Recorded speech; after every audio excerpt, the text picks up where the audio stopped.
The Two Beautiful Actresses. The film industry is a realm of illusion, where dreams and reality merge into one. But sometimes, the world of beauty becomes so terrifying that the secrets hidden within it test the very core of a person's courage. This is the story of two actresses whose beauty and talents were the talk of the entire industry. The first actress, Sarah, had taken the film world by storm with her striking eyes and delicate features. Every contour of her face was like a dream, and her smile had a magnetic allure that made anyone who looked at her fall under her spell. There was an innocence that always lingered on her lips, making her seem like an ethereal being, almost too perfect for this world. The second actress, Noor, was known for her captivating presence and enchanting physical form. Her smile sparkled like the sun, and her eyes, deep and dark like a tranquil lake, were the focal point of her beauty. She could seamlessly fit into any role, and there was a mysteriousness in her every gesture that drew people to her like moths to a flame.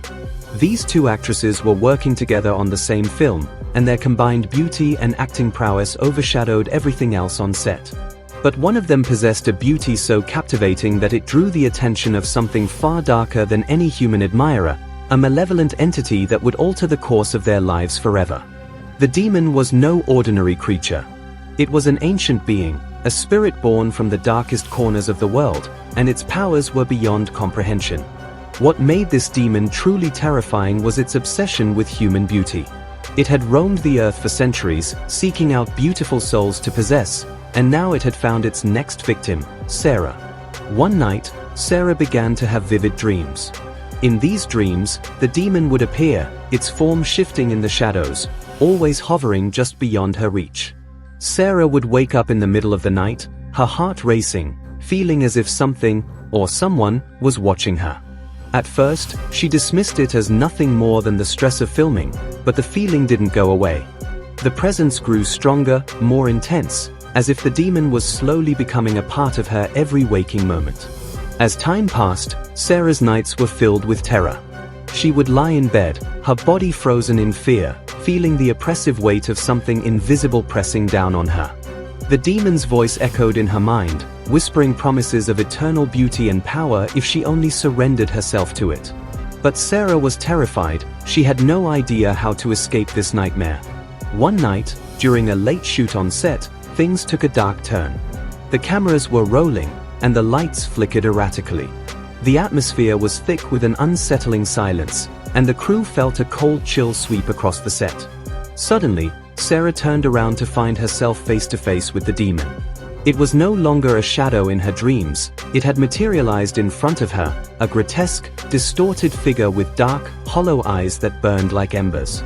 Its face was twisted, a deathly pallor coating its skin. Its mouth curled into a wicked grin, revealing sharp, elongated teeth that glinted like daggers. Sarah's heart thudded in her chest as she tried to scream, but no sound came.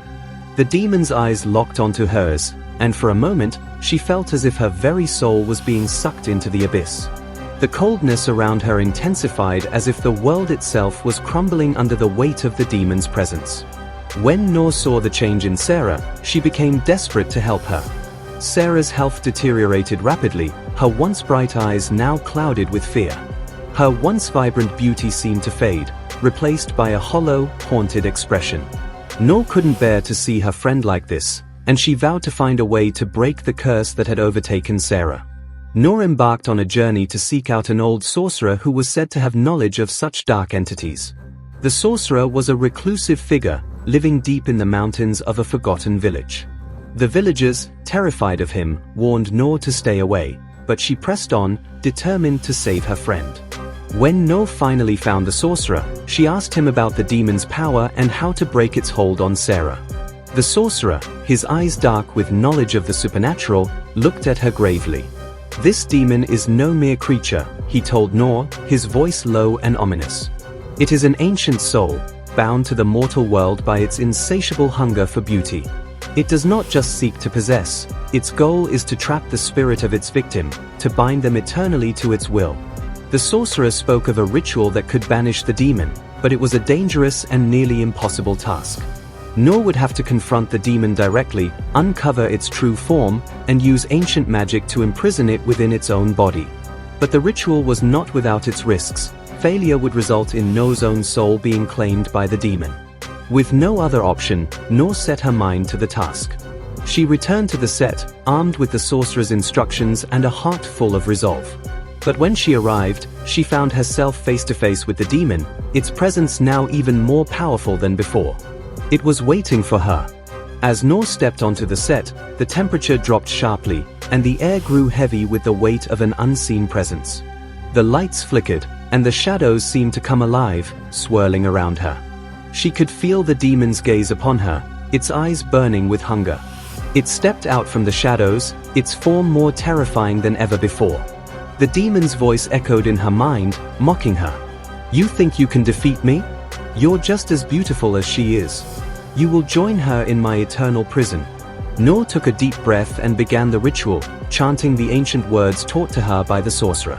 She could feel the demon's power pushing against her, trying to break her concentration, but she refused to falter. With each word, the demon's form began to distort, its body writhing in pain as the magic took hold. Finally, with a last, desperate scream, the demon's form collapsed in on itself, its power locked within its own body. The darkness lifted, and the oppressive atmosphere that had plagued the set vanished. No collapsed to her knees, exhausted but victorious. The curse had been broken. Sarah's transformation was nothing short of miraculous. The fear that had once consumed her faded, and her beauty returned in full force, even more radiant than before. No stood by her side, her resolve unshaken, knowing that their ordeal was finally over. But in the days that followed, a lingering sense of unease remained. People whispered about the strange events that had unfolded on set, and some even claimed that the demon's curse was never fully lifted, that it would return one day to claim another soul. For Noor and Sarah, the experience left an indelible mark on them. They had triumphed over a dark force, but they knew that beauty, while a gift, could also be a curse. They had learned that sometimes, the most terrifying thing in the world is not the monster we see, but the one we cannot escape, a force that lingers, hidden in the shadows, waiting for its next victim. And so, the curse of beauty remained, a story whispered in the corners of the film industry, as the shadows of the past stretched ever forward, waiting for the next soul to fall prey to its power. The shadow of the window. We lived in America, leading a peaceful and comfortable life. But then, life took a turn when my parents decided that we should leave our homeland and start fresh in another country. This decision not only changed our daily lives, but also set the stage for a mysterious and terrifying sequence of events that would never come to an end. After selling our house, we moved to a new country where everything was new: language, people, and the environment. Upon arriving, we faced great difficulty in finding a place to live.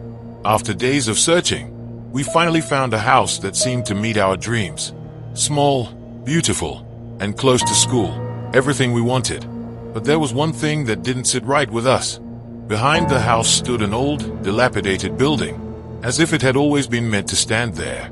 The house, with windows that seemed as deep as our own eyes, was just as mysterious. My room was directly facing this building, and whenever I looked out the window, it felt as though that house was staring right into the depths of my soul. "Heine, do you know how hard it was to find this house?" my dad asked. "Then change my room. I don't want to stay here," I shouted, my voice trembling with a fear I didn't even understand. "Stop complaining, Heine.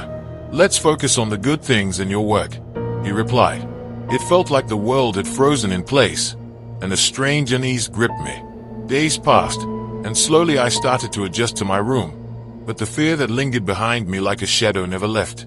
Then one night, as I was about to fall asleep, I glanced at the window again.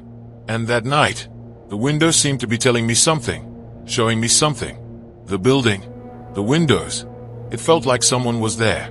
A grim, terrifying truth shook my world. In that moment, everything seemed to change in a single jolt. Mom, open the door." I cried out in fear. "What's wrong, Heine?" my mom asked. "Mom, there's someone standing in the window of that old house. Please come and see." That was the moment when I tried to convince myself that maybe it was just my imagination, but that window seemed to be responding to me. Something I couldn't understand. The next night, when the same scene appeared again, I was convinced something was wrong. "Mom, hurry, it's there again." My mom, now frustrated, said, "Heine, do you know what time it is? You woke up your dad." After that day, I decided that I would confront whatever was hiding in the shadows, the truth that had been haunting me for days. The next night, I entered the old house. The entire place was eerily silent, and as I climbed the stairs, I reached the room from which the window could be seen. But the room was cold and filled with silence, and there was no one in front of the window. "Hey, there's no one here," I said, taking a deep breath. But the fear that had been with me never truly went away. The mysterious house always stayed with me, like its dark presence following me every step I took. This wasn't a dream, it was the reality I had to face. A terrifying and mysterious truth that I still don't have an answer to. The silence of the night was like everything had come to a standstill, but her presence was felt everywhere. Heine's parents ended their tiring day by retiring to their room, falling into the embrace of sleep. But as soon as they fell asleep, at 3 a.m., the witch once again went out on the prowl. This was her routine every night. After Heine's parents went to sleep, she would transform into her mysterious and bloodthirsty form, reach Heine's bed, and then return to her terrifying reality. Heine's parents, who had never noticed any change in their daughter before, were now trying to make sense of her strange behavior. Heine neither spoke, ate, nor wanted to go to school. They had a deep fear that perhaps an evil spirit had possessed their daughter. Heine's mother would say, "This can't be my daughter. This can't be Heine." Several days had passed, and Heine's behavior was only getting worse. She refused to see a doctor and kept telling her mother, "I'm fine." Heine's mother, deeply worried about her daughter's condition, decided something had to be done. One night, she woke up from a dream and searched for Heine, but she was nowhere to be found. When she went outside the house, the sight that greeted her was the biggest shock of her life. Heine's body was standing in an unusual state, as if someone else's hands were controlling her. With a horrific smile on her face, tears welled up in her mother's eyes as she felt a deep helplessness in her heart. She returned to the house, but Heine was not there. This was no longer the daughter she knew. Her fear grew stronger. One day, Heine's mother decided to take Heine to the pharmacy to get medicine for her husband's condition. But as they were getting into the car, Heine's mother said something that was nothing short of terrifying. "Heine, do you know how much your father loves you? He was just saying yesterday that he misses your childhood days so much." Heine replied, "I remember, Mom." But when Heine's mother said, "Because you never played with dolls," the truth was revealed. What was in Heine was not Heine at all. It was the witch who had trapped her daughter's soul. As soon as those words left Heine's mother's lips, the witch screamed, "Mom, I am Heine. Please open the door." Without wasting a moment, Heine's mother grabbed the gasoline in the car and set it on fire. The witch's screams reached the sky, but her back broke, and she turned into smoke. Heine's mother's eyes were filled with resolve. "No, you can't be Heine. My Heine is trapped in this house." After the incident, Heine was rescued from the empty house where she had been trapped for 4 days. That moment marked a new beginning, but with a terrifying reality that would forever cast a shadow over their lives. Heine's parents were fortunate to have saved their daughter, but their hearts could never be free of the fear they had experienced during those days. The Forgotten Echoes. The Whispering House. Alex Stone had always been fascinated by the dark, the unexplained, the things that lingered at the edge of perception. He was a journalist, but not the kind who chased mundane stories. No, Alex was the type to seek out the shadows, the places where the ordinary world bled into something far more sinister. So when the town of Hollow Creek whispered about the Echo House, Alex couldn't resist.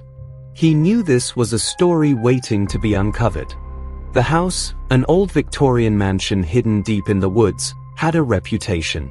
Some said it was haunted, others claimed it was cursed.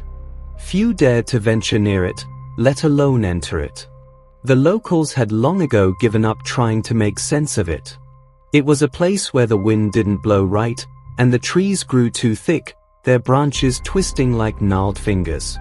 Yet, despite its isolation, the Echo House was known for something peculiar, eerie, ghostly echoes that seemed to seep from its very walls. As Alex approached the house, he could feel the air grow thick, the weight of its history pressing down on him.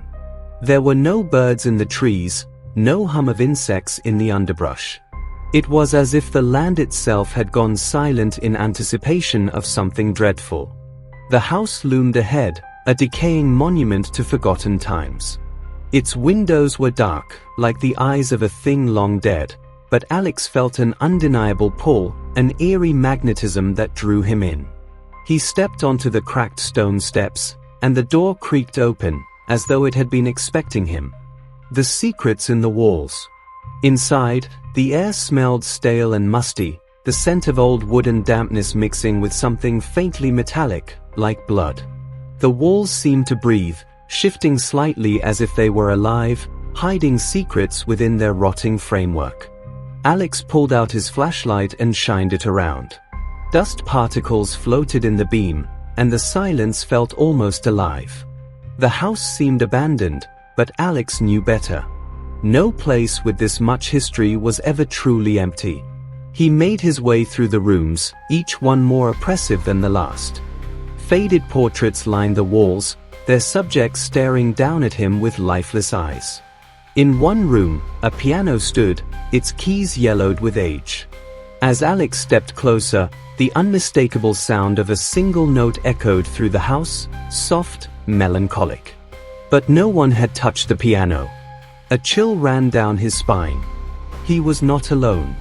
Then, in a small study, he found it, a diary. Old, leather-bound, and covered in dust. The pages were yellowed with age, but the handwriting was still legible. Alex began to read. The family's curse. The diary belonged to a man named Joseph Blackwood, the last known occupant of the house. His family had lived in the house for generations, and in his final entries, he wrote about something strange, something terrifying. Joseph described how the house had a voice, a presence that spoke to the family, whispering dark secrets in the dead of night. He wrote about the echoes, disembodied voices that would call out in the silence, repeating words that no one had spoken. At first, it was harmless, a mere curiosity. But then, the voices began to demand things. Joseph's last entry was chilling. He wrote about his wife, Margaret, who had died under mysterious circumstances. The doctors had called it a heart attack, but Joseph was not convinced. He believed something had taken her life, something malevolent that had taken root in the house. He mentioned a curse and how his family had been drawn to the house as if it was calling them, pulling them closer to its dark embrace.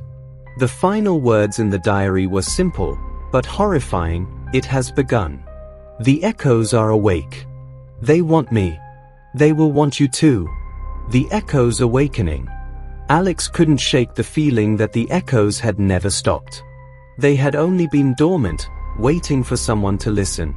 As he turned to leave the study, he heard it. A faint whisper, as if someone, or something, was standing just behind him. He spun around, but there was no one there. The room was empty, save for the rotting furniture and dust. But then, another whisper, closer this time. "Help me." Alex's heart pounded in his chest. The voice was unmistakable, a woman's voice, desperate and full of fear. He followed the sound, unable to stop himself. It led him down a dark hallway, to a door at the end of the corridor. He reached for the handle, his hand trembling.